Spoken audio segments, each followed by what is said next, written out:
무협 토크 주화인마 제 12경. 막힌 혈이 거꾸로 뚫리는 팟캐스트 무협 토크 주화인마 12경입니다. 와. 네, 저는 전산실의 청개구리라는 인디밴드에서 활동하고 있는 한치라고 하고요. 예, 저는 인문예술공유지 물레당의 야부라고 합니다. 네, 그 안타까운 소식이 하나 있죠. 아, 이사매님. 네, 이사매님께서 그 개인적인 그 일신상의 이유로 잠깐 요양, 휴양을 하러 가셔서 타지에 가시는 바람에 일단 뭐 저희 원래 멤버대로 저희 둘이 오늘은 해보도록 하죠.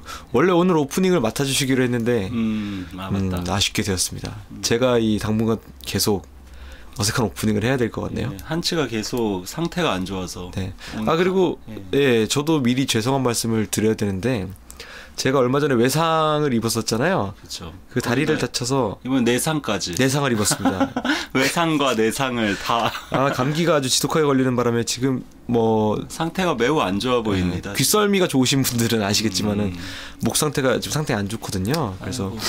금일 녹음 중에 기침을 다소 할 예정이니까 미리 감안해 주시면은 감사드리겠습니다. 뭐 오히려 근데 목소리가 좀 중후해지고 그렇죠. 멋있어지진 않았나. 저희 목소리가 좀 둘 다 경망스러워서 사실 중후한 목소리가 필요하거든요. 예전에 그 나무 기계님이 그리워지네요. 기계나무님. 기계나무 대형님. 그분 목소리 같은 좀 중후한 목소리가 한 명 정도 있으면 좋을 텐데. 그러니까요. 저희가 오늘 둘 다 경망하지만 한치가 좀 더 중후한 목소리로 그 빈자리를 채워줄 것 같습니다. 네, 감기 바이러스를 전화위복 삼아가지고 한번 진행을 해보도록 하겠습니다. 예, 그러면은 오늘의 주제 넘어가겠습니다. 지난 시간부터 저희가 황용을 다루고 있죠. 알파걸 황용. 네. 알파걸 황용의 두 번째 시간입니다. 오늘은 저도 황용 같은 딸 하나 있으면 좋겠습니다. 어떻게 계획 없습니다. 근데 아들 낳을까봐, 곽정 같은 애들 나올까봐 그게 무서워서 아이를 못 낳겠어. 그러게 황용 같은 딸이면 참 집만 안 나가면 좋을 텐데요. 그러니까 집 나가도 이런 황용이라면 뭐 든든하죠. 혹시 잉태를 하시게 된다면은 사조용전으로 이렇게 태교를 해보심이. 그러게. 용이라고 제가 저희 물론 황용의 용자는 부용 용자거든요. 근데 이제 제가 고양이를 2마리 키우는데 저희 그 첫째 고양이 이름도 용입니다. 물론 그 용은 그 용마 할 때 그 용을 따온 이름이기는 한데 용맹하다 할 때 용자인가요? 아니면 드래곤의 용자? 드래곤의 용자. 그래서 저희 둘째 고양이는 드래곤의 곤을 따서 곤이라고 이름을 지었어요. 용이 곤이? 용이 곤이. 근데 이제 이렇게 보통 용아 이렇게 부르니까 저희 고양이를 부를 때마다 곽정이 황용을 부를 때도 용아 부르잖아요. 그게 이제 어감이 똑같잖아요. 그래서 이렇게 저희 첫째 고양이를 부를 때마다 제가 황용이 생각나더라고요. 그럼 황용의 부용 용자로 앞으로 소개하시면 되겠네요. 저희 첫째 고양이가 남자아이여서. 알겠습니다. 더 이상의 설명은 얘기는 그만하고. 알겠습니다. 지난 시간에는 어떻게 황용의 어떤 총체적인 매력에 대해서 이야기해봤다면은 이번 시간에는 어떤 지적인 황용의 지모에 대해서 집중적으로 한번 탐구해보고자. 황용이 왜 알파걸인지를 저희가 좀 설명을 해야 될 것 같아요.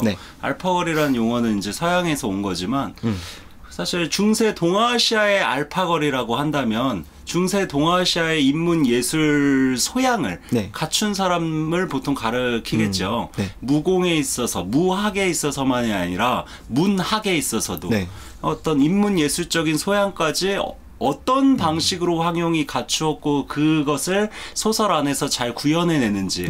사실 김용 소설을 읽으면서 가장 재미있는 부분이 그 무공을 다루는 부분들도 물론 재밌지만 그 다른 무협 소설에서 찾기 어려운 그 인문 예술적인 썰들 그 부분들이 정말 방대하고 다채롭거든요.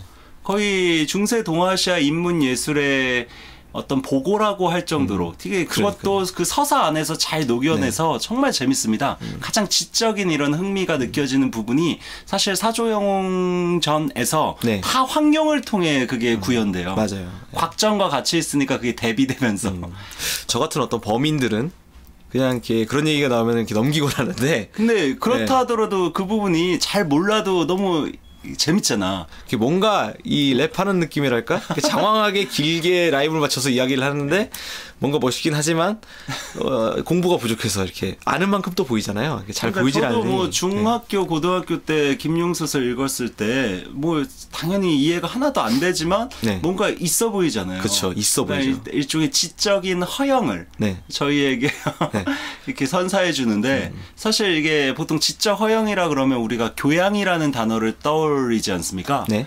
근데 사실 제가 아까 계속 인문 소양이라는 말을 강조했어요. 네. 소양과 교양을 저희가 좀 이렇게 구분해서 먼저 이야기를 시작하면 좋을 것 같아요. 소양은 그러면 뭘까요? 소양의 소자가 평소 소자거든요. 네. 그러니까 평소에 자신의 삶에서 이렇게 배어 있는 이런 인문적 그 지식들이 소양이라고 할 수가 있고 그 자기 삶에 안착되고 밀착되지는 않았는데 어떤 강좌를 통해 어떤 이런 의식적인 공부를 통해 학교 교육을 통해 사후에 이렇게 어거지로 획득된 교양 수업을 통해 획득된 대학교에 교양 수업이 있지 않습니까? 소양 수업이라고 안 하잖아요. 그렇죠. 교양 수업이죠. 교양이라는 단어 자체가 이제 일본을 거쳐서 한국에 정착된 단어이고 어떤 그 다이쇼 시대 그 일본 메이지 시대 다음을 다이쇼 천황이 다스리던 다이쇼 시대라고 하는데 그 시대에 만들어진 이런 지적인 것에 대한 일반 시민 대중들의 그 열의,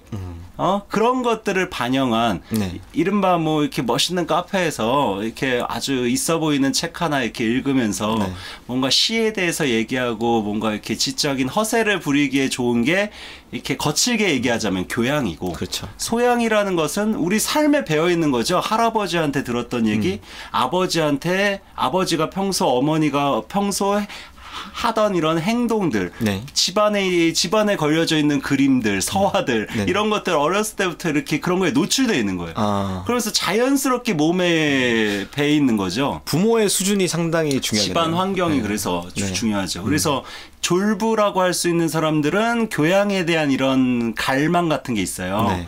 근데 졸부가 아닌 어떤 전통적인 귀족 집안들 아니면 전통적인 학자 집안에서는 그냥 어렸을 때부터 집안에 굴러다니는 게 책들이고 굴러다니는 게 이런 서화하고 미술 작품들이야. 막 매일 클래식이 막 이게 아버지가 막 어머니가 바이올린 연주하시고 막 온갖 서양의 라틴어로 써 있는 한문으로 써 있는 이런 고전들이 막 집안에 만화책 대신 이렇게 굴러다니고 있고 자연스럽게 그렇게 몸에 획득되는 거죠. 생득되는 거지. 그게 바로 소양이라는 말씀이시군요. 그래서 황룡의 그 인문학적인 이런 지식과 이런 썰들은 다 황약사의 어떤 집안의 어떤 내력 속에서 할아버지부터 대단한 학자이자 정치가였잖아요.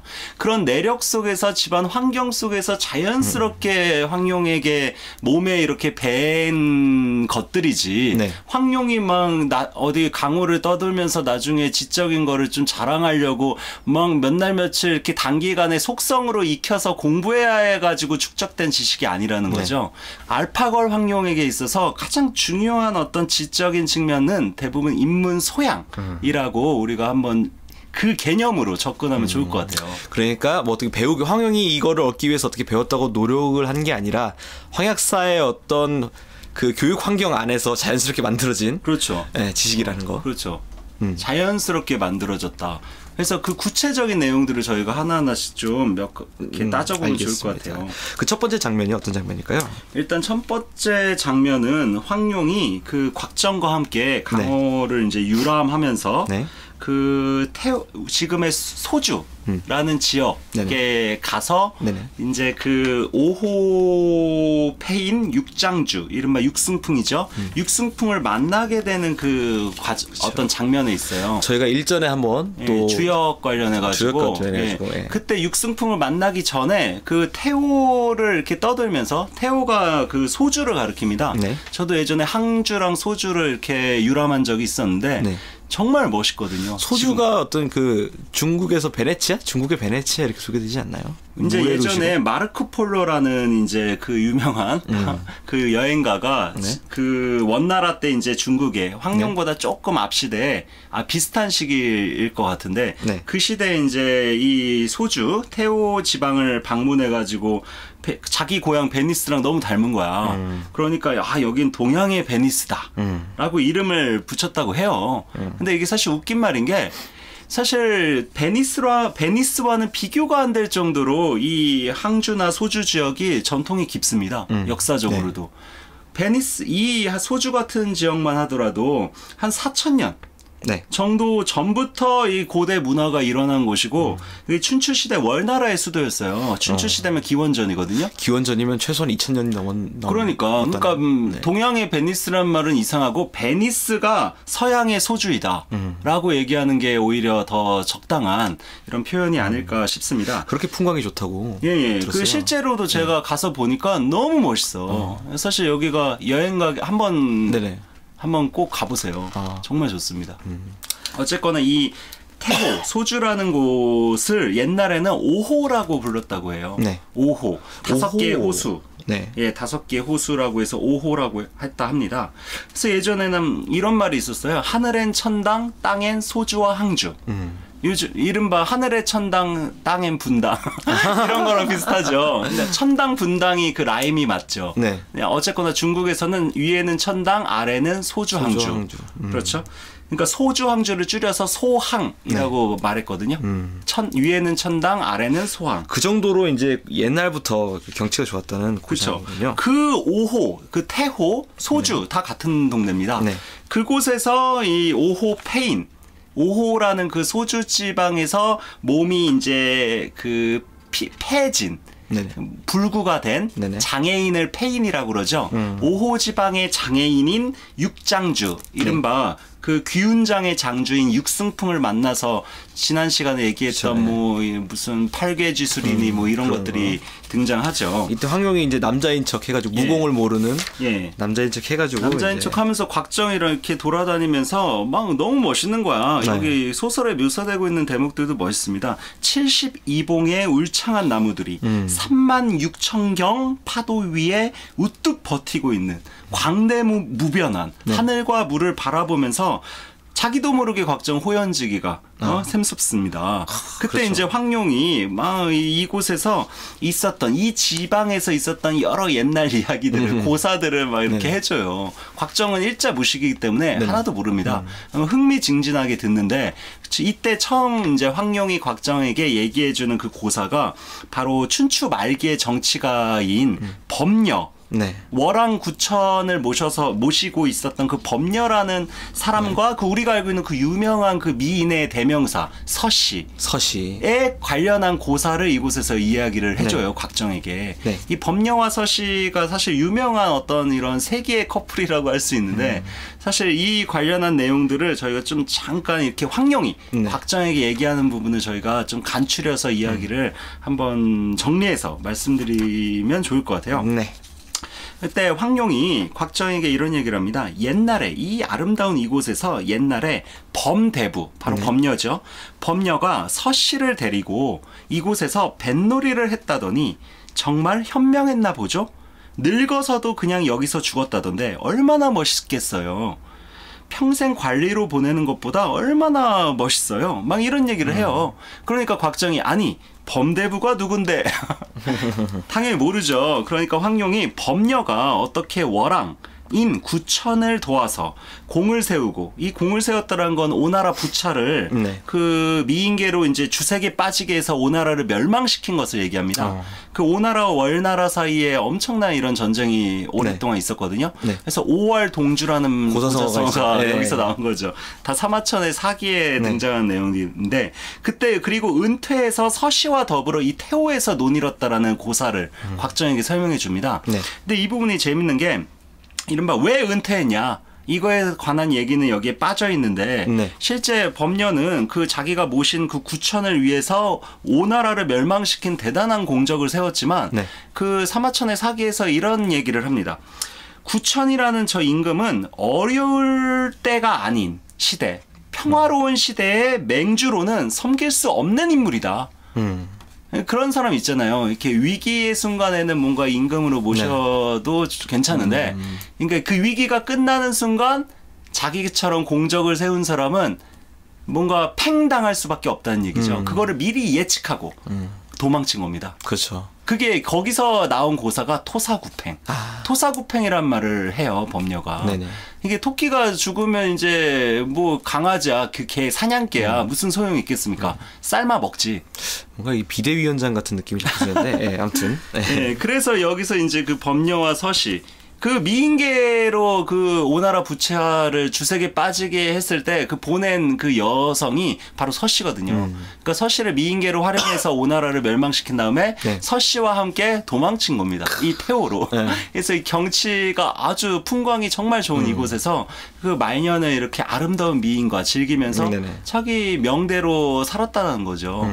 어쩌면 황영도 각정에게 이런 얘기를 들려준 이렇게 그 살고 싶은 배우에는 그렇게 살고 싶은 거죠. 그치. 네. 막 험난한 강호에서 서로 죽고 죽이고 속이고 막 그러면서 언제 죽을지 모르는 이런 긴장된 삶을 네. 사는 게 아니라 사랑하는 사람과 이 아름다운 풍광 속에서 항상 뭔가 백년해로 네. 하고자 하는 이런 욕망이 네. 은근슬쩍 반영되어 있지만 그것을 인문적인 이런 소양을 통해서 썰을 풀어낸 건데 곽정은 이해를 못하니까 이게 황룡이 무슨 마음인지 당연히 눈치채지 못한다. 네. 네. 그리고 저희 육승풍과 또 만나서 재밌는 얘기 많이 하잖아요, 황룡이. 예, 육승풍도 사실 황약사의 제자이기 때문에 네. 육승풍도 사실 뭐 황약사나 황룡만큼은 아니지만 당연히 인문적인 소양이 있는 사람입니다. 상당히 고강한. 그렇죠. 네. 그러니까 이제 육승풍과의 대화에 있어서도 되게 인문 소양적인 이런 대화들이 많이 펼쳐져요. 네. 그 중에 한 장면을 저희가 보면 사실 그 매천풍이나 매초풍, 네. 매초풍이나 그 양강의 경우가 다 이렇게 구음진경을 잘못 익혀서 네. 아주 악독한 이런 무공으로 다른 사람들을 민폐를 많이 그렇죠. 끼쳤잖아요. 네. 그런 이야기를 하면서 육승풍이 그 황룡에게 이런 말을 합니다. 아가씨, 무공에 관한 일은 잘 모르실 테지만 황룡의 정체를 모르는 상태에서 하는 얘기죠. 그 왕자가 손가락으로 나의 자식놈의 다리를 다치게 한 것이나 여기서 왕자는 양강이고 그쵸. 자식놈은 바로 육승풍의 아들을 가리키는 거죠. 네. 육관영. 네. 손으로 해골의 5개의 구멍을 뚫는 것이나 구운백호죠. 매초풍이죠. 네. 이런 것들은 다 같은 계통의 솜씨랍니다. 네. 이렇게 친절하게 설명을 해주는 거예요. 황룡한테. 황룡이 무공을 모른다고 알고 있으니까. 황약사의 네. 그 딸인지 모르고. 네. 그러니까 황룡이 이런 말을 합니다. 이제야 알 것 같군요. 소동파의 글씨가 황상곡의 글씨와 다르고 네. 도군 황제의 그림이 서희의 그림과 다른 것과 같은 모양이군요. 아는 사람들은 아는 만큼 보인다 하지 않습니까? 네. 아는 사람들은 누구의 서화가 어느 파에 속하는지 아는 것처럼요. 그러니까 이게 무슨 말이냐? 저희가 여기 구체적으로 소동파의 글씨가 황상국의 글씨 어떻게 같고 그림이 어떻게 같고 다르고 이런 거를 저희가 여기서 이렇게 이야기하기는 어렵지만 기본적으로 무공과 네. 서예, 무공과 그림이 같은 범주 안에서 논의될 수 있을 만큼 상통성이 있다는 거죠. 그렇죠. 그러니까 이게 아는 사람에게만 아는 만큼 보인다라는 얘기를 이게 어떤 분야에 상관없이 다 적용된다는 얘기입니다. 네. 사실 이 부분이 이게 되게 흥미로운 지점이라고 할 수가 있어요. 저는 소동파 하면은 그 보고 얘기밖에 안 떠오르는데 소식. 네. 소동파가 또 글씨도 잘 썼나 봐요. 소동파 글씨만 잘 썼겠습니까? 거의 시서화 3절이라고도 하죠. 그 당시 옛날 문인들은 지금 우리 시대 지식인 예술과 달리 좀 르네상스맨이라고 할 수 있는 사람들이 많았죠. 그러니까 다 잘한다는 거죠. 다 잘하는. 부럽네요. 그러니까 이제 하나 잘하기도 힘든데 저는. 그러니까 말이야. 근데 이게 이유가 있습니다. 저희가 살고 있는 시대야 분과 학문이라는 것이 너무 이렇게 만연해서 어느 하나를 깊숙이 공부해야 거기서 어느 정도 경지에 오를 수가 있거든요. 네. 그러니까 총체적으로 어떻게 연관되고 상호 이렇게 유기적인 관계 속에서 우리는 공부나 예술이나 지식 활동을 하지 않아요, 더 이상. 근데 중세에는 시를 공부하면 당연히 글씨도 알게 되고 글씨를 잘 알면 당연히 그림도 알게 되고 그림을 잘 알면 겸사겸사 같이 음악도 잘 알게 되는 거예요. 그러니까 이게 하나를 알면 다른 것이 유기적으로 총체적으로 연결되어 있기 때문에 네. 이게 고루 잘 알게 되는 겁니다. 그러니까 지식의 어떤 이런 양태가 네. 저희 살고 있는 근대랑은 기본적으로 달랐기 때문에 이 사람들이 단순히 똑똑해서만이 아니라 어떤 지식과 예술의 어떤 존재 양태 자체가 저희가 살고 있는 시대랑 구조적으로 다르다는 얘기죠. 비단 어떤 그 동양뿐만 아니라 서양 사람들도 왜 옛날 사람들은 그렇잖아요. 다빈치 같은 경우가 대표적이죠. 네. 있지만 르네상스맨이라는 용어 자체가 르네상스에서 나온 거니까. 알겠습니다. 이렇게 뭐 다재다능한 황용의 어떤 지식, 지모에 대해서 계속 얘기하고 있는데요. 이번에는 그 어초경독. 그렇죠. 혹시 기억하세요? 기억나죠. 어초경독. 이게 참 재밌어요. 이게 비유적이잖아요. 네, 이 부분 정말 재밌습니다. 네네. 그 어초경독이라는 게 사실 그 단황야. 가 아닌 단지응이라고 해야 되겠죠. 네. 이른바 이제 황제 자리에서 이제 그만 내려와서 1등 대사로 완전히 출가한 그 단지흥 네. 1등 대사의 그 4명의 제자가 네. 그 어초경독 아니겠습니까? 저희가 그 일전에 천하오절을 계속 다루다가 지금 잠깐 황용으로 빠졌는데요. 그치. 언젠가 이 남재 그 천하오절 중에 한 명이었죠. 남재였다가 그쵸. 남승으로 바뀐. 스님 승자 써서. 네네. 뭐 무공이 강할 뿐만 아니라 이 사람도 뭐 학식도 고강하고. 그렇죠. 네, 근데 단씨의 문제점은 그 바람기. 옛날부터. 그렇죠. 아무튼 그거에 대해서는 자세히. 주백통하고도 또 이렇게 연결이 돼서 사적으로. 네. 그래서 이거 사실 주백통도 너무 재밌는 인물이어서 주백통 특집도 한번 나중에 꼭 해야 해야죠. 되는데 네. 주백통 얘기할 때도 단지응이 나오고 단지응 얘기할 때도 주백통이 나올 수밖에 없거든요. 네. 그래서 나중에 한번 연결해서 이야기해보면 좋겠어요. 알겠습니다. 오늘은 어쨌거나 그 어초경독에 대해서 이야기를 좀 네. 황룡과의 관계로 장면, 황룡과 만나는 장면이 정말 재밌거든요. 네. 그 어초경독이 각각 누구냐? 사실 이 4명은 다 단지응이 황제로 있을 때 그 국가의 요직에 있던 인물들이거든요. 뭐 수군 도독이니 대장군이니 뭐 어림군 총관이니 승상이니 이런 사람들입니다. 재상이고 예. 뭐. 예. 이 사람들이 1등 대사가 출가한 후에 그 은거하고 있던 그 철룡사라는 절의 문지기 역할을 하고 있어요. 네. 그래서 아무나 어중이또중이 막 자기 사부 찾아오면 안 되잖아. 그렇죠. 사부가 인자해서 네네. 일양지로 네. 그 죽을 것 같은 사람들 다 살려줄 수 있거든. 네. 근데 한번 살려주면 사부는 병져 눕잖아요. 네. 그렇기 때문에 아무도 접근 못하게. 아, 문고리 4인방이라고 해야겠죠. 맞습니다. 네. 황제는 그러니까 자기 사부는 치료해주고 싶은데 네. 이 4명이 그 막아 아무나 접근 못하게 황제 그 자기 사부의 허락 없이 문고리 4인방이 딱 맞네. 네. 어초경도. 아 이거 문고리 4인방으로 표지 뽑아서 얘네 얘기만 하면 재밌겠다. 아, 그 다음에 한번 기획을 해볼게요. 그래서 그 어가 그 점창어은 네. 그 전직 수군 도독을 가리킵니다. 네. 그 초가 나무꾼이에요. 농림수산부 장관이라고 할 수 있는. 네, 초자죠. 전직 대장군이고 네네.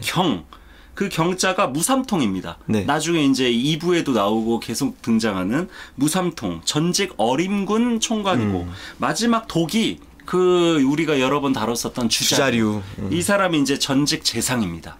그래서 여기 이 어초경독과 황룡곽정이 만나는 장면이 정말 재밌어요. 네네. 그래서 이 부분을 좀 이렇게 몇 가지 이야기를 나눠보면 좋을 것 같습니다. 네. 먼저 황룡이 그 서생과 만나는 장면. 이 서생은 이 독이니까 읽을 네. 독자 쓰는 어초경독의 독을 가리키는 바로 주자류를 의미하죠.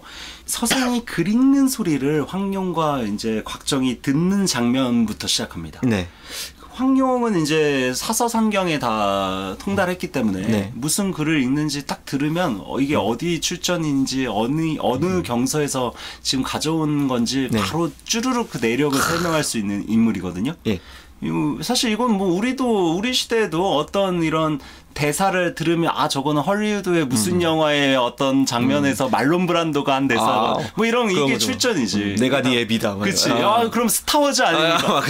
이런 거랑 똑같습니다. 사실 이게 대단히 어렵고 뭐 말도 안 되는 설정이 아니라 많이 읽고 많이 보면 바로바로 튀어나오는 거지. 저희 제 옛날에 아는 분 중에 영화 중에 공공의 적이라고 있잖아요. 그치. 공공의 적 감찰증. 네, 스크립트를 다 외우시는 분이 계셨어요. 그런 분 일종의 그런 겁니다. 네. 논어를 다 외우는 사람이든 공공의 적 스크립트를 다 외우는 사람이든 네. 각자 좋아하고 자기가 의미 있다 생각하는 거를 너무 좋아하다 보면 외우거든. 네. 그러면 나중에 그게 이제 어디서 딱 이렇게 툭툭 튀어나오는 거지. 그게 정보를 활용해서 자기 말에도 이렇게 말할 때에도 이렇게 활용하는 거 아니겠습니까? 그러니까 저희가 술 마시면 항상 그거 시켰어요. 그러니까 일렬 정도로 그 대사 있잖아요.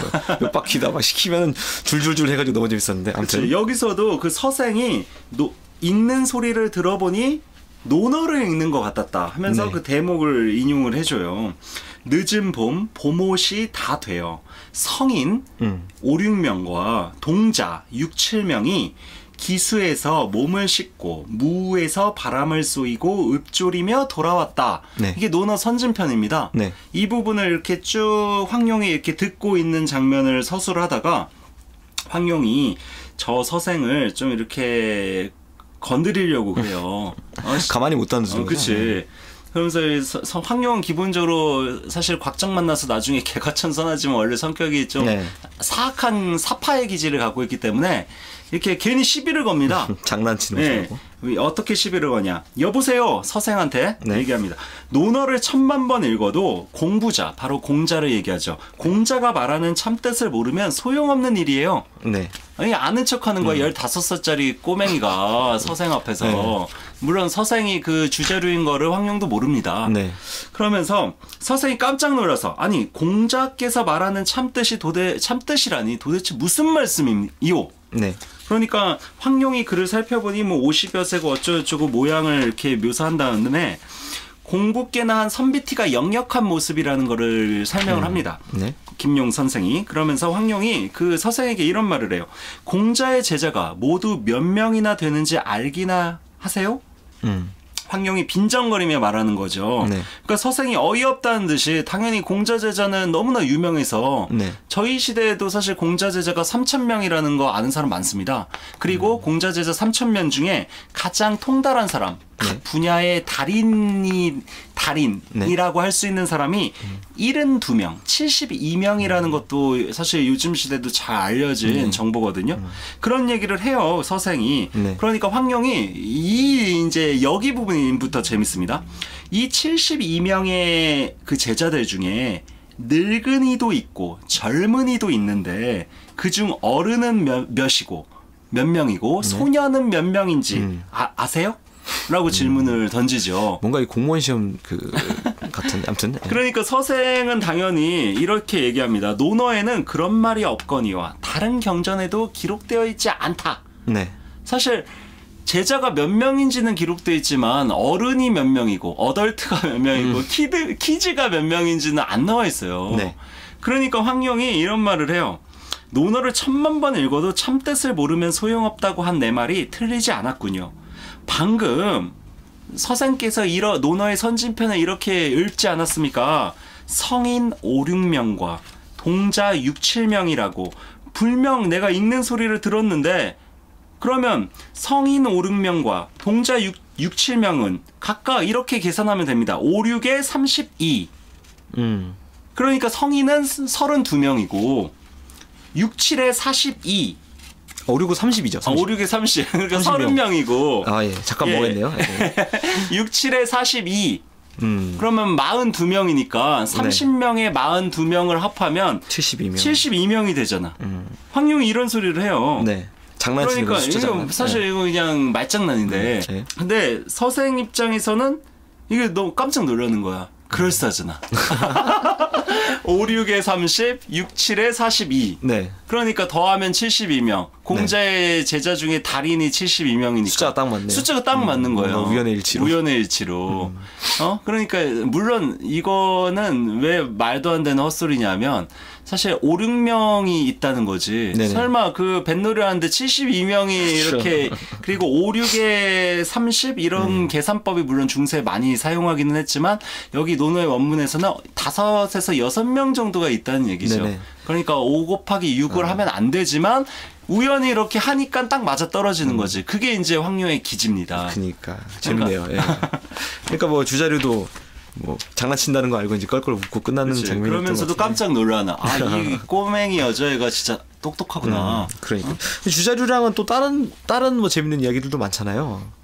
예, 일단 저희가 지금 김용 소설을 고려원 판본이랑 네. 그 사조 김영사 판본을 같이 지금 보면서 방송을 준비하고 있거든요. 네. 근데 사실 이 황룡의 그 인문 소양과 관련해서 이 고려원 판본에 생략된 내용들이 무지 많습니다. 추가된 게 아니라 뭐 생략된 내용인지요? 아니면 생략된 거. 생략된 거. 그러니까 이게 내용이 좀 이렇게 어렵고 그러니까 네네. 번역할 때 뺐어요. 원래 판본에서. 그럼 김영사 판본에는 그게 다 온전히 실려 있다는 그게 있죠. 네. 그래서 그 부분 중에 한 두 부분을 저희가 같이 이야기 나눴으면 좋겠어요. 좋습니다. 그 중에 일단 하나가 아까 그 곽정이 그 황룡과 함께 그 황룡에게 법녀에 대한 이야기를 듣는 장면. 네. 그 부분이 사실 그 김영사 판본의 그 3권. 네. 187면에 네. 이렇게 서술되어 있습니다. 네. 거기서 아까 저희가 이야기한 거 말고도 아주 중요한 부분이 한 가지 더 들어가 있어요. 네. 이 부분을 좀 이야기하면 좋겠는데 일단 그 곽정이 황룡의 그 얘기를 법녀와 서시에 관한 얘기를 쭉 듣고 있다가 곽정이 이런 말을 합니다. 법녀가 현명하다고는 하지만 오자서나 문종과 같이 조국을 위해 충성을 바치다 죽는 것이 더욱 가치 있는 일이 아닐까? 라고 황룡에게 질문해요. 그러니까 서씨랑 경치 좋은데 도망가가지고 살면 이게 남자 사내대장부로서 이게 가당키나 하냐. 곽정 스타일은 그냥 조국을 위해 희생하는 거. 그치. 멸사봉공. 그치. 근데 황룡은 곽정 말에 대부분 이렇게 맞장구 쳐주는 타입이거든요. 네. 곽정을 좋아하고 곽정은 좀 우둔하니까. 네. 이렇게 황룡이 똑똑하지만 자기 주장을 강하게 얘기하지 않습니다. 네. 곽정이 이런 말을 하니까 거기에 맞장구 치면서 뭔가 이렇게 또 인문학적인 자신의 소양을 또 어김없이 드러내요. 그러면서 이런 말을 합니다. 그 책에 그 김영사 판본에 있는 내용을 제가 읽으면 네. 원문을 여기서 소개하고 있어요. 맞아요. 곽정의 말에 대해서 맞장구 치면서 국유도 불변 세건 강자 교이고 국무도 지사 불변 약자 교라고 하지 않았습니까? 아 이게 무슨 말일까요? 그러니까 그래서 곽정이 그게 무슨 말이야? 네. 라고 물어봐요. 정확히 똑같은 말이에요. 그렇지. 네. 그러니까 이제 황룡이 그거를 해설을 해줘요. 나라가 평안해도 나라의 대신으로서 방어를 소홀히 하지 않고 나라가 부패하면 죽음으로 어질 인자 인을 보일 망정 기계를 꺾지 않는 것이 진정한 사내대장부이다 라고 번역을 해주는데 이 번역이 틀렸습니다. 아 그래요? 네. 일부러 틀린 번역을 한 건가요? 아니면 아니라 이 번역이 그 황룡이 얘기한 방금 국유도로 시작한 원문의 번역이 아니에요. 그러니까 사실 이 부분을 저희가 좀 따져봐야 되는데 일단 황룡이 인용한 이 부분은 소설에는 나와 있지 않지만 중용이라는 텍스트 사서 중에 잠깐 정리를 하면은 그러니까 김영사가 번역을 틀리게 했다는 건가요? 아니면 황룡이 일부러 틀리게? 제 생각에는 이 책에서 김영사 판본에서 인용한 그 네. 원문 네. 한자 원문도 틀렸고 중용에서 인용. 네, 중용에서 인용한 그 한자 원문도 틀렸습니다. 네. 그러니까 이게 김용 선생이 쓴 원문을 잘못 옮긴 거지. 아 김영사의 잘못이군요, 이건. 예. 예. 그래서 그 부분부터 이렇게 제가 하나하나씩 좀 따져가면서 이야기를 해볼까 합니다. 네. 일단 국유도 나라의 도가 있다라는 얘기입니다. 네. 나라의 도가 있을 때에는 불변 색언 불변 변치 않는다는 거죠. 네. 색이라는 것은 공궁했을 때 궁색한 이런 아주 공궁한 처지에 몰린 거를 색이라고 그래요. 네. 궁색하다 할 때. 그렇지. 네. 그러니까 공궁했을 때 자신의 뜻을 변치 않고 네. 변치 않으니 이 마지막 문장이 강자교라고 돼 있는데 사실 이게 강할 강자에 놈 자자에 네. 그 교만할 교자이거든요. 네. 근데 실제 원문에서는 자자, 놈 자자가 아니라 어조사 제자입니다. 강하도다 라는 말을 이렇게 뭔가 감탄사로 만들어주는 조사가 쓰여져 있죠. 강하구나 이렇게 감탄한다는 말이죠. 강한 놈이 아니라 네. 강하구나 하면서 교자는 교만하다는 뜻이 아니라 교만하다는 뜻도 있지만 꿋꿋하다라는 뜻을 갖고 있어요. 네. 강하도다 꿋꿋함이여 라는 대목입니다. 그러니까 그러면은... 원문을 잘못 인용했고 그리고 번역이 이상하죠. 방어를 소홀히 하지 않고 뭐 이런 번역이 아니라 강하도다 꿋꿋하며라는 뜻이고 공궁할 때 뜻을 변치 않았다는 얘기죠. 그럼 정리해서 한 번 더 깔끔하게 번역을 해주신다면 어떻게 될까요? 제가 이 부분을 그 두 구절인데 동일한 대를 이루는 두 개의 구절이 동일한 통사 구조로 반복되고 있습니다. 네. 이 부분 전체를 정확한 번역으로 말씀드리면 네. 나라에 도가 있을 때에는 공궁 있을 때의 뜻을 변치 않으니 강하도다 꿋꿋하며 나라에 도가 없을 때에는 죽음에 이르러서도 지조를 변치 않으니 강하도다 꿋꿋하며 예, 이 동일한 구조로 두 번 반복되고 있어요. 근데 네. 이 원문 김영사판에서 그 인용한 원문은 그 강자교와 대를 이루는 약자교 네. 이 부분도 약자교가 아니라 강제교예요. 똑같은 걸로 해야 되는데 똑같이 반복돼야 된다. 뭔가 이 힘세고 강한 아침 느낌으로 굉장히 공을 들여서 그래서 번역을 잘못했군요. 원문은 이게 통사 구조가 반복되고 글자 수도 똑같고 라임도 반복되기 때문에 네. 사실 우리 현대 랩을 듣는 것처럼 네네. 되게 시적인 이런 아포리즘으로서 되게 깔끔한 이런 좋은 명문입니다. 네. 중용 장구에 등장하는 대목이거든요. 네. 중용에 대해서 이제 주석을 단 주자가 네. 주석을 단 거를 중용 장구라고 하거든요. 네. 그 대목을 이게 우리가 인용해서 현대 중국어 혹은 현대 한국어로 번역하면서 오역이 있고 원래의 의미를 좀 많이 이렇게 훼손시키면서 네. 놔두니까 이게 봐도 이게 뭐 무슨 재미가 없고 의미도 좀 떨어지고 그러니까 저 같은 사람은 그냥 넘어가는 거죠. 그러니까 이게 사실 이런 부분이 좀 약간 아쉽다는 거죠. 그렇게 김영사 판본의 아쉬운 점, 그치. 뭔가 내용이 빠진 게 있으나 올바르지 않았다. 사실 근데 고려는 아예 생략된 부분들이 많으니까 네. 그것보다는 김영사에서 좀 더 충실하게 네. 그 원전을 잘 번역했다라고 할 수가 있죠. 그럼에도 불구하고 저희가 이제 아쉬움을 이야기할 수 있죠. 나중에 혹시 개정판이 나올 네. 때 사실 참조할 수도 있고 사실 그 대목과 연결시켜서 쭉 이어지는 대목에 사실 황룡이 그 수룡음이라는 그 노래를 부르는 장면이 있어요. 호수에서. 네. 그 황룡이 노래의 전반부를 부르니까 갑자기 어딘가에서 어부의 그러니까, 네. 노래소리가 또 이어지는데 그게 황룡이 불렀던 노래에 이어지는 후반부. 그러니까 I say her, you say yeah 이랬더니 누가 yeah 이렇게 그렇지. 하는. 네. 일종의 뭔가 전반부를 황룡이 불렀더니 후반부를 어디선가 어떤 어부가 부르는 거야. 네. 그러면서 서로 인문적 소양으로 서로 교감하는. 갑자기 랩 배틀을 시작하는. 그 대목이 네. 되게 좀 멋있습니다. 네. 그 부분에서 이제 황룡이 노래 부르는 그 노래 가사와 네. 그 거기에 대해서 답창하는 그 어부의 노래 가사가 이렇게 이어져서 다 번역과 원문으로 해설돼 있거든요. 그 어부가 그 부분이 고려원에서 다 생략돼 있어요. 그 어부가 아까 저희가 계속 말했던 육승풍. 육승풍 네. 바로 오호페인 육승풍입니다. 네네. 그래서 이 부분도 재밌고 이게 사실 이게 곽정이 절대 뭔가 맛볼 수 없는 어떤 인문적 그 재미라고 할 수가 네. 있죠. 절대 맛볼 수 없다는 게 좀 슬프네요. 그러니까. 네. 네, 근데 또 그 아까 말씀드리다 말았던 주자류 재밌는 에피소드들이 더 많잖아요. 또. 예. 거기서 사실 되게 수수께끼를 주자류가 수수께끼 같은 문제를 세 문제를 내주고 네. 그거를 황룡 너가 맞춰야만 자기 사부 1등 대사에게 너희들을 데려가겠다. 문고리 4인방을 통과하기 위한. 네. 문고리 3인방을 통과하기 위한 일종의 스핑크스의 네. 수수께끼 같은 거죠. 네네. 첫 번째 문제는 네. 주자류가 어렵지 않은 문제로 내겠다면서 자기가 시를 한 수 읊을 테니까 네. 시에 저의 신상 개인 내력이 숨겨져 있다. 네. 그 네 글자로 그 나의 개인 내력을 맞춰봐라. 시를 듣고. 네. 이게 첫 번째 문제입니다. 네. 그래서 어떤 시를 읽냐? 이게 이제 다 한자로 쓰여져 있어서 아마 잘 전달하기는 어려울 것 같은데요. 네. 나중에 꼭 이 부분을 찾아서 읽어보시면서 제 설명을 좀 연결시켜서 들어보면 좋을 것 같아요. 혹시 청취자분들 중에 그 김영사 판본의 사조영전이 갖고 계신 분들이 있다면 빨간색 표지. 7권, 네. 7권의 23페이지를 펼치시면 지금 제가 말씀드리려는 내용이 담겨 있습니다. 잠깐 퍼즈 누르시고 가지고 오세요. 7권의 23면 네. 서생이 바로 주자류죠. 수염을 쓰다듬으며 이런 시를 읊어요. 제가 그냥 한글 음만 읽을게요. 네. 한자 음만. 육경 온적 흉 중구 일검 10년 마 재수. 이 지금 14자의 글자를 제가 읽었죠. 네. 이 글자를 딱 듣고 황용이 이 주자류의 신상 내력을 파악해야 돼.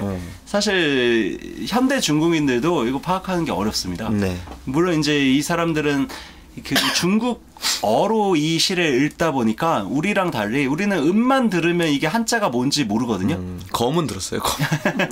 10년이라는 말도 들렸죠. 네. 육경이라는 말은 뭐 이런 시경, 서경, 역경, 예기, 악기, 춘추 이런 거를 육경이라고 그러거든요. 고대 경전. 이 얘기를 듣고서 그리고 이어서 서생이 또 이런 말을 합니다. 서생은 이 부분은 이제 번역을 해줬어요. 김영사 판본에서. 살구꽃 위에 드리워진 가지 하나 청기를 누설할까 두려워하는 듯하고 작은 점이 큰 것이 되나 침대를 절반밖에 가리지 못하고 아무것도 없구나. 네. 명성을 버리고 관모를 벗고 돌아오니 그 원래 모습을 그대는 아는가 하면서 이 원문을 또 이렇게 명시를 해줬습니다. 네. 이 원문을 그 퍼즐 맞추듯이 껴 맞춰서 그 주자류의 신상 내력을 파악하는 문제예요. 그래서 번역이 중요하지 않고 네. 원문에 있는 그 한자들을 네네. 이렇게 시각적으로 보고 합체해가지고 조합해서 새로운 단어를 만들어내는 게 여기서 중요한 그 수수께끼입니다. 저희가 좀 더 중국어나 뭐 한자에 능통했으면은 재밌게 같이 풀 수 있었을 텐데. 여기 책에도 일정하게 이렇게 풀이를 해줬어요. 네. 그 육경의 육자, 네. 육경의 육자, 그리고 아까 일검 10년 마제수라고 했을 때 일검의 일자, 그리고 10년의 십자. 네. 그 숫자 6에다가 하나 일자에 10십자를 다 합치면 그 신라면 할 때 신자가 돼요. 이게 그러니까 한번 한자를 이렇게 해보시면. 레고처럼 짝짝짝 그치? 맞춰서 세 글자를 만드는 거죠. 그 여섯 육자에 그 하나 일자에 10십자를 그 다 위에서부터 아래로 쭉쭉 합체하면 네. 신라면 신자가 돼요. 신라면 신자는 다 대부분 아시잖아. 뿌. 네. 그러니까 이게 이제 신자가 그 무슨 신의 혁명 네. 할 때 그 신자이기도 합니다. 그러니까 일종의 이게 어떤 연도를 지금 설명하는 첫 번째 그 단어라고 할 수가 있겠죠. 네. 그 다음에 그 살구꽃 위에 어쩌고저쩌고 아까 말씀드렸잖아요. 네. 그 살구꽃이 행화입니다. 한자로. 한자로 행화. 살구 행자. 네. 그 행자 위에 그 행화 두상 일지횡 하나의 가지를 횡 가로 눕혔다라는 거예요. 네. 그러니까 행자 위에 그 횡을 하나를 그었다라는 얘기죠. 그리고서 그 이어지는 대목이 그 공설, 천기, 망, 로구. 네. 없을 막자에 그 노출할 노자에 입구자입니다. 네. 그 입구자를 노출하지 말아라. 이게 망로구이거든요. 원문에. 네. 그 입구자를 드러내지 말라는 얘기죠. 그러니까 행자 위에 횡을 하나 긋고 네. 입구자를 지우라는 얘기. 입구자를 지우면 아직 아닐 미자가 됩니다. 미망인 할 때 미자. 우리가 미망인이라는 단어도 좀 웃긴 말인데 네네. 남편이 죽었으면 마땅히 따라 죽어야 되는데 아직 따라 죽지 않은 여자라는 뜻에서 미망인이라는 단어를 쓰잖아요. 뭐 약간 되게 여혐적인 단어. 여혐적이고 가부장적인 단어. 네. 그러니까 순장 문화가 반영된. 그때 이제 저는 안일 미자를 들으면 바로 미망인이라는 단어가 떠올라서 네. 그 안일 미자, 죽을 망자, 사람 인자 써서 그 미자가 조합됩니다. 그렇군요. 이런 식으로 신미에 이어서 그 장원할 때 장자, 네. 장원할 때 원자가 네. 조합이 돼요. 네. 여기 식구들을 이렇게 그렇게 해서 글자들을 이렇게 해체해가지고 조합하고 뺄 거 빼고 점 찍고 트랜스포머처럼 막 이렇게 레고 조합하듯이 네. 그렇게 해서 신미장원이라는 4개의 글자가 조합됩니다. 신미년에 네. 장원 급제했다는 얘기죠. 지자랑을 그치? 했군요. 그렇지. 그거를 황영이 딱 바로 알아맞추는 겁니다. 조합해서. 네. 이 부분이 첫 번째 수수께끼. 네. 통과 네. 첫 번째 그 두 문제를 번째 맞추고. 문제. 그러니까 이제 주자류가 깜짝 놀라가지고 너무 똑똑한 놈이다. 그래가지고 이게 이번에는 조금 더 어려운 문제를 냅니다. 네. 그러면서 자기가 그 일종의 여기서 대련을 만들어 보자 그러거든요. 네. 대련이라는 게 뭐냐면 시의 형태를 말하는 거죠. 그 보통 이제 자기가 어떤 시를 하나 읊을 때니까 네. 거기에 대꾸가 되는 시를 네. 하나 너가 읊어봐라. 네. 그러니까 대를 잘 맞춰야 되거든요. 네. 대를 맞춘다는 거는 대련을 맞춘다라는 거는 일단 주자류가 읊은 시와 똑같은 글자 수로 대꾸를 맞춰야 됩니다. 그 오자대화 같은 거죠. 저희 그 장난스럽게 하는. 뭐. 그치. 통사 구조가 동일해야 되고. 대련지어봐 뭐 이런 거죠. 그러니까 동사를 쓴 위치에는 똑같은 네. 동사를 써야 되고 명사를 쓴 위치에는 똑같은 명사를 써야 돼. 명사를 두 글자 혹은 세 글자 썼으면 그에 맞춰서 두 글자 세 글자로 반복해줘야 됩니다. 글자는 다른데 네. 통사 구조와 글자 수와 그리고 대꾸를 반드시 이루어줘야만 대련이 형성이 돼요. 아, 한자니까 또 가능한. 그러니까 이게 한자이니까 가능하고 한자 지식이나 한자에 대한 어떤 이런 한시를 많이 읽고 그거에 익숙한 사람만이 적절하게 바로 대련을 네. 낼 수가 있거든요. 네. 그때 서생이 이런 그 상년을 읊습니다. 네. 바람에 종려나무가 흔들리니 천수불이 부채를 흔드는 듯하네. 네. 근데 여기서 지금 문제가 원문을 또 표시를 틀렸어요. 안 해줬어요. 아. 틀린 게 아니라 번역만 이렇게 해주고 네. 원문을 생략했어. 그러니까 원문을 생략하니까 대련이 어떻게 되는지. 대련이 어떻게 원문상으로 이렇게 대를 맞추는지 파악이 안 되는 거예요. 그게 파악이 전혀 안 됩니다. 번역 여기선 또 번역만 이렇게 서로 해주고 있어요. 사실 이 부분이 제가 원문을 찾아보니까 김용 소설에서 네. 원문에 이렇게 되어 있습니다. 바람에 종려나무가 흔들리는 이 부분은 풍파종려 네 글자입니다. 네. 그리고 천수불이 부채를 흔드는 듯하네. 이 부분의 원문은 천수불 요 흔들 요자 천수불 요 접첩선 접첩선 세 글자입니다. 마지막에 끝에 네. 천수불이 접첩선을 흔드네 라는 게 원문이에요. 네. 앞에 네 글자 뒤에 7글자 네. 그리고 이 뒤에 7글자는 세 글자 한 글자 세 글자로 이렇게 라임이, 구조가 네. 라임이 만들어져 있죠. 이거를 황룡이 어떻게 대를 맞춰가지고 똑같은 라임 똑같은 이런 글자 수로 대를 맞추냐. 원문을 읽어주시죠. 일단 원문에서는 서조하엽 네. 독각귀 대 소요건 이거를 제가 좀 풀어드리면 이게 지금 이거에 관한 번역이 또 틀렸어요. 네. 이 번역이 이게 원문의 정확한 번역은 서리상자에 시들 조자 네. 그리고 하엽 연잎이거든요. 네. 서리의 연잎이 시든다라는 뜻입니다. 연잎이 말라 빠졌다는 뜻이에요. 이렇게 번역해야만 뒤에 말에서 황룡의 해설이 딱 악귀가 맞아요. 네. 근데 여기 김영판에서는 서리로 연잎이 떨어지니라고 번역이 돼 있어요. 시들 조자를 좀 잘못 번역한 거죠. 네. 그다음에 독각귀는 한 다리가 하나 달린 귀신을 가리킵니다. 네네. 독각 다리 각자 써서 도깨비의 어원이라고도 그치. 말하는. 네. 독각귀가 띠를 두른 듯하네. 띠를 두른 게 아니라 소요건을 두르고 있는 겁니다. 소요건은 사대부가 쓰는 두건을 가리키거든요. 그러니까 독각귀 대 두를 대자 네. 그다음 소요건 다 보시면 앞에 네 글자 그리고 뒤에 7글자는 세 글자 한 글자 세 글자로 앞에 세 글자 뒤에 세 글자는 각각 명사죠. 네. 다시 말해 풍파 종려가 상조 하엽과 대를 정확하게 이룹니다. 라임이 딱 맞는 명사 동사 두 글자 명사 네. 이런 식으로 그다음에 천수불 요 접첩선도 이게 허리에 차는 부채를 가리키거든요. 네. 여기서는 그냥 부채라고만 번역했으니까 어쨌거나 맞는 번역이긴 한데 접첩선 세 글자의 부채예요. 네. 그게 이제 뒤에서 황룡이 그 대련을 읊은 그 황룡의 하련에서는 독각귀 대 소요건이니까 그 천수불이 독각귀로 흔들 요자가 두를 대자로 그리고 접첩선이라는 부채가 소요건이라는 사대부의 두 건으로 딱딱 대를 맞고 있어요. 네.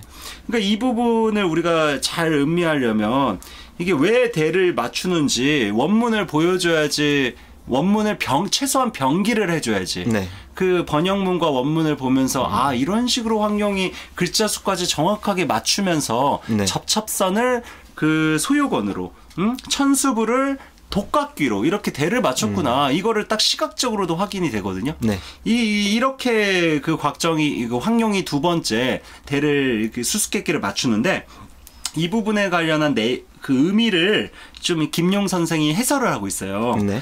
황룡의 하련을 듣고 서생이 큰 소리로 웃으면서 완벽한 하련입니다. 순발력이 대단하군요. 칭찬을 해요. 네. 그러니까 곽정이 거기에 이제 말라 빠진 연꽃을 받치고 있는 연줄기를 보자.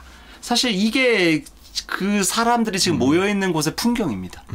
이 풍경을 갖고서 황룡이 서리로 연잎이 시든다라는 그 대를 맞춘 거거든요. 네. 그러니까 이제 곽정이 이 연줄기를 보니까 과연 그 독각귀가 소유권을 두른 것처럼 띠를 두른 독각귀가 연상되어 자기도 모르게 웃음이 터져 올랐다. 그리고 이 부분은 그 서생을 또 풍자하는 내용입니다. 네네. 서생을 독각귀가 소유권을 쓰고 있는 것처럼. 네.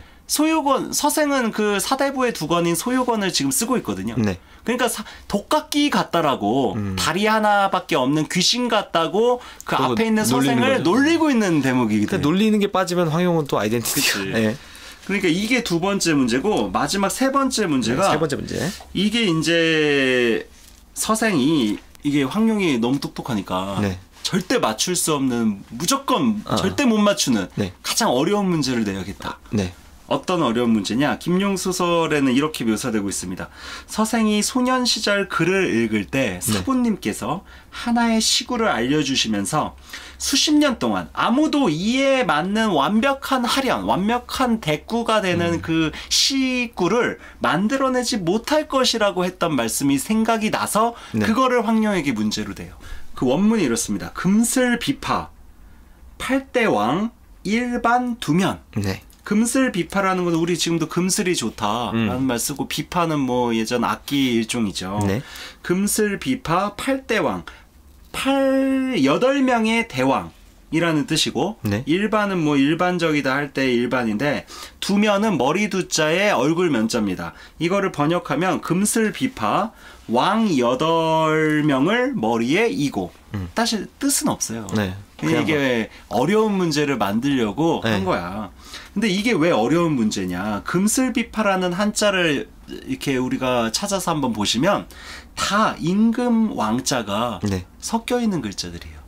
금슬, 금자 위에도 임금 왕자가 네. 두 개 있습니다. 네. 슬자 위에도 두 개가 있고 네. 왕이 두 개가 있어요. 네. 비자 위에도 왕이 두 개가 있어요. 파자 위에도 왕이 두 개가 있어. 왕이 그래서 8명이잖아. 아. 그래서 8대왕이에요. 왕이 8명이에요. 시각적으로 봐야 좀 더 이해할 수 있는. 금슬 비파에 8개의 왕자가 있으니 이에 맞추어 하련을 만들어야 되는 거예요. 네. 그러니까 8개 그 동일한 글자들이 반복되어야 된다는 얘기입니다. 그러니까 이게 그 끝말잇기로 치면 산기슭 이런 거 낸 듯한 느낌이네요. 그렇지. 8개 왕자가 여기 상년에서 반복됐으니까 황룡은 최소한 8개든 4개든 네. 어떤 글자들이 특정하게 반복되면서 동일한 뉘앙스의 어감을 만들어야 된다는 겁니다. 네. 근데 사실 황룡이 이런 생각을 이제 해요. 사실 이걸 그대로 똑같이 만들려면 시군죽 먹기지. 그러나 이건 저 사람이 생각해낸 대련이 아니라 옛날부터 있었던 대련인걸?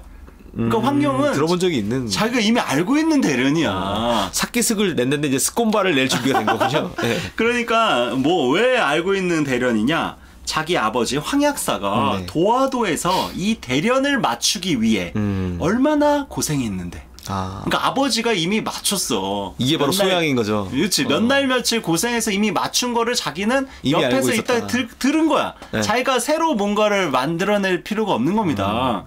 일이 재미있게 됐군. 일단 모르는 척 한번 놀려볼까? 스콘바를 모르는 척. 그렇지. 네. 그래서 막 황룡이 막 일부러 인상을 찌푸리면서 나 난처한 듯이 절대 진짜 도저히 이거는 자기가 못하겠다 이런 연기를 해요. 가증스럽게. 그러니까 이제 서생은 의기양양해지죠. 이번은 내가 이겼다. 근데 황룡이 이런 얘기를 합니다. 뭐 자기가 뭐 이렇게 뭐 답을 말하는 거야 어려울 것이 있겠냐마는 조금 전 대련에서 서생님을 독각귀에 비유해서 결례를 범했는데 네. 놀렸잖아요. 네. 이번에는 어부와 나무꾼, 농부 그리고 서생님 바로 어초경독 네 분께 네. 동시에 결례를 범하게 될까 두려워 예. 차마 말할 수 없군요. 이런 말을 해요. 그러면서 왜 이 네 명에게 다 결례를 범하게 되는지를 네. 이제 그 황용이 만들어낸 아버지에게 들은 그 네. 대련을 여기서 이제 네. 이야기를 합니다. 네. 그 부분 원문을 읽어보면 임의 망량 사소귀 각자 두장.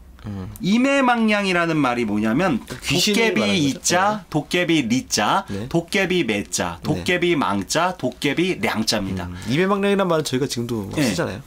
다 도깨비 귀자가 귀신 귀자가 다 네. 포함된 글자예요. 이 한자들이. 네. 귀신 귀자가 왼쪽 변에 다 붙어 있습니다. 그러니까 네 글자에 귀신 귀자가 네 개가 다 포함되어 있기 때문에 이어지는 대목에 사소귀. 네. 아까 8대왕이었잖아요. 네. 왕이 8명이니까 이번에는 귀신 귀자가 4개 있으니까 작은 귀신인 거죠? 사소귀. 네. 그쵸. 작은 귀신 4마리라는 네. 뜻이 됩니다. 그 4마리가 각자 2장. 네. 지금도 쓰는 말 각자 스스로 네. 할 때 각자 스스로 2장이라는 말은 이게 위 두자의 창자 장자거든요. 네. 위와 창자라는 뜻인데 의역하면 이게 속셈이라는 뜻이 됩니다. 그러니까 마음속에 어떤 속셈을 네. 꿍꿍이를 품고 꿍꿍이. 있다는 뜻이에요. 네. 그래서 번역하면 임해망량 4마리의 귀신들이 각자 꿍꿍이를 품고 있네. 그러니까 이 4마리의 귀신이 누구겠습니까? 아까 결례를 범할 어초경독. 그 어초경독을 4마리의 귀신으로 지금 폄하해서 희화시키고 놀리고 있는 겁니다. 네. 앞에서는 주자류를 독각귀로 놀리더니 그러니까 이게 대박이지.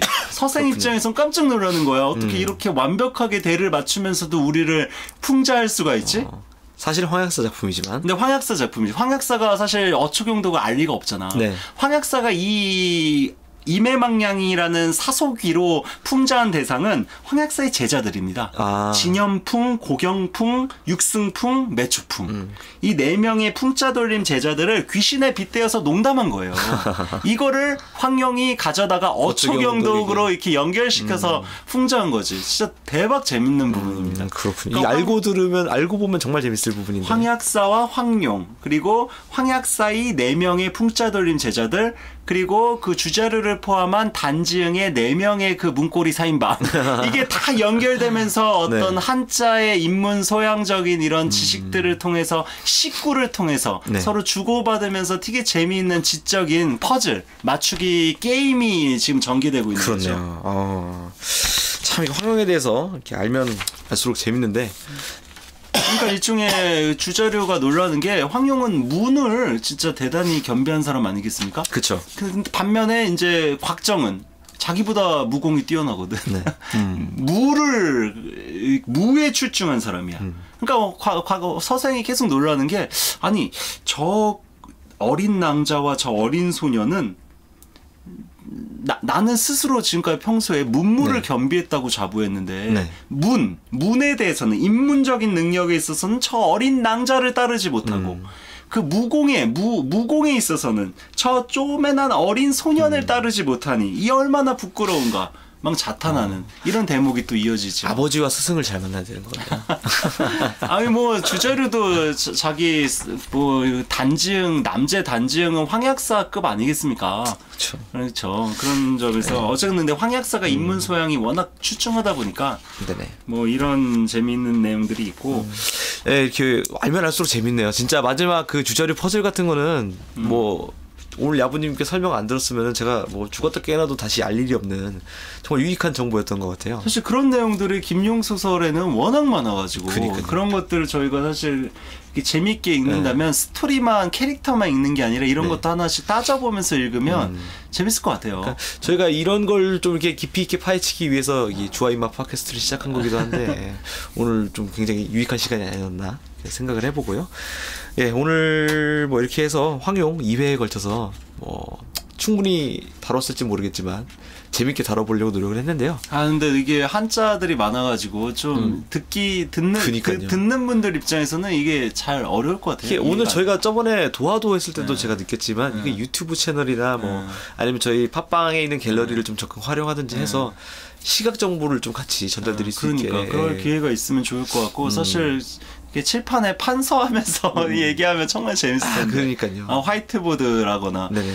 사실 이거 청취자분들이 좀 여유가 되신다면 이 책을 앞에 네. 펼쳐놓고 그 부분 해당 대목을 같이 네. 시각적으로 눈으로 확인하면서 네. 읽어봐도 방송을 들어도 되게 유익하고 재밌을 것 같습니다. 아니면 요즘 많은 분들이 스마트폰으로 청취하시니까는 뭐 바로 스마트폰 빼서 이제 검색해 보셔도 괜찮을 것 같고요. 좋죠. 아무튼 그런 저희가 좀 더 그 기술과 어떤 소양을 갈고 닦아서 추후에 뭐 이렇게 시각 정보도 좀 제공할 수 있도록 그렇게 여건을 마련해 보았으면 좋겠고요. 그러면 오늘 경지는 여기까지 정리를 하고 다음 시간에 또 다른 주제로 찾아뵙도록 하겠습니다. 예, 네. 감사합니다. 다음 시간에 뵙겠습니다. 예, 안녕히 계세요. 감사합니다. 존명. 본 방송은 인문예술 공유지 물레단, 전산실의 청개구리, 그리고 북극곰 사운드 및 많은 동료 뮤지션들의 도움으로 제작되었습니다.